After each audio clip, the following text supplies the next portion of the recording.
కాంగ్రెస్ ప్రభుత్వం వచ్చి 11 నెలలు గడుస్తున్నా ఇప్పటివరకు పెంచుతానన్న పెన్షన్ ఇప్పటివరకు పెంచలేరు.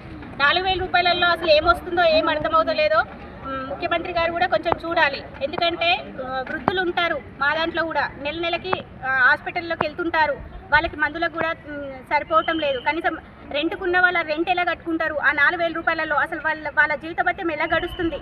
దయచేసి సీఎం దృష్టికి కలెక్టర్గా తీసుకెళ్తే మాకు పెంచుతారన్న పెన్షన్ పెంచాలని రాష్ట్ర వ్యాప్తంగా ఉద్యమాలు నిర్వహిస్తున్నాము.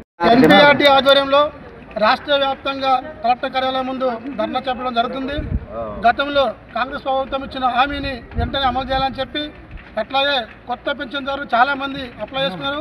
వాళ్ళకు కూడా గత 4 సంవత్సరాల నుంచి పెన్షన్లు రావట్లేదు. వాళ్ళందరూ కూడా పెన్షన్ అని చెప్పి డిమాండ్తో ఈరోజు వికలాంగులకు వచ్చేటువంటి సంక్షేమ పథకాలు అన్నింటినీ అమలు చేయాలని చెప్పి మేము డిమాండ్ చేస్తూ ఉన్నాము. అట్లాగే ప్రతి వికలాంగులకి షరతులు లేకుండా రుణాలు ఇవ్వాలి. ఉపాధి హామీ పథకంలో కూడా వాళ్ళకు గ్రూపుల ద్వారా ఉపాధి హామీ పథకాన్ని పెట్టాలి. చాలా గ్రామాల్లో మొత్తం రాష్ట్ర వ్యాప్తంగా వికలాంగులకు ఉపాధి హామీ పథకం పెట్టలేదు. అట్లనే జేఏసీ గ్రూపులు పెట్టాలి, హెచ్జిహెచ్ గ్రూపులు కూడా పెట్టాలి. వాళ్ళకు కూడా ఇట్లాంటి లోన్లు ఇస్తారు. వాళ్ళను వివక్షకు గురి చేస్తున్నారు. కాబట్టి వీళ్ళందరికీ వాళ్ళ రిజర్వేషన్ ప్రకారం ఉద్యోగాలు ఇవ్వాలని చెప్పి డిమాండ్ చేస్తూ ఉన్నాము. ఈరోజు రాష్ట్ర వ్యాప్తంగా ఆందోళనలు చేస్తూ ఉన్నాము. ఇప్పుడు కూడా ప్రభుత్వం కనుక రెస్పాన్స్ చేయకపోతే, స్పందించకపోతే రేపు మరో రూపంలో ఉద్యోగం చేపడతామని చేస్తూ ఉన్నాం.